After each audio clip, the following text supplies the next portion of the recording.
Alright, at luto na nga ang ating ginataang tilapia na may pechay.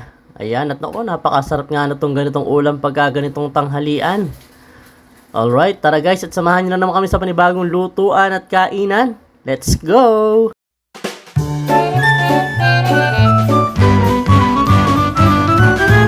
And for today's video nga mga kaunggoy, magluluto tayo ng ginataang tilapia na may pechay. Alright, igiyak na natin yan. At eto nga, at nagpainit na ako ng mantika para sa aking paggigisahan ng aking tilapia na may pechay. Okay.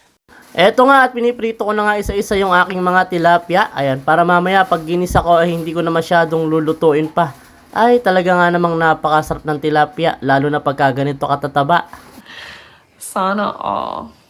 Eto nga, at ipiprito ko lang siya ng konting-konti lang. Ayan, bagyang-bagyang prito lang para mamaya pagka ginisa ko ay okay na. Hindi ko na masyadong lulutuin dahil nga medyo na iprito na. Pwede nyo rin naman hindi iprito to, pwede nyo nang idiretso to ng gisa. Pero ako kasi gusto ko yung medyo malutong, kaya piniprito ko muna ng konting-konti lang. And this time nga, ayan, magigisa na ako ng bawang at sibuyas. At sisimulan ko na nga igisa tong aking tilapiyang matataba. Ayan, at inuna ko na nga yung bawang.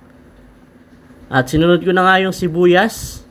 Ayan, hindi ko na masyadong pinag-brown, pinagsunod ko na agad. At eto, nilagay ko na rin yung luya. Ayan, pag isda, automatic may luya. Para tanggal ang lansa. And then nga, igigisa-gisa ko lang ng konting mekos-mekos lang. At maya-maya pwede na ilagay tilapia. And this time, lalagay ko na yung kamatis. Ayan, ito na yung pinakahuli sa aking pagigisa, yung kamatis. And after ko ilagay yung kamatis, ay pwede ko nang ilagay yung tilapia at konting patis. And after nga ng kamatis, ayan, at pwede na nga natin ilagay itong gata para sumama na siya sa pagkakagisa at lumapot ng gusto at lumasa. At pwede na nga natin guys ilagay yung bitchin. Ayan, huwag yung pagkakarami-ramihan at baka kayo nga ay maging sabog pagkatapos.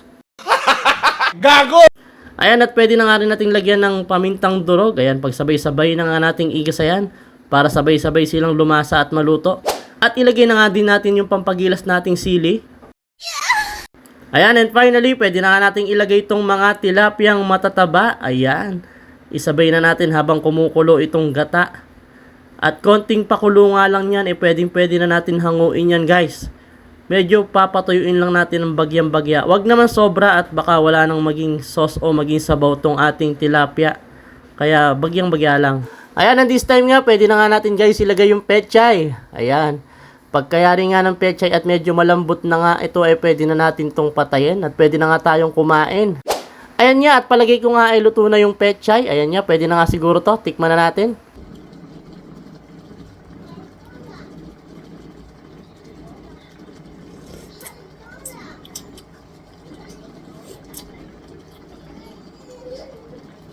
Sarap.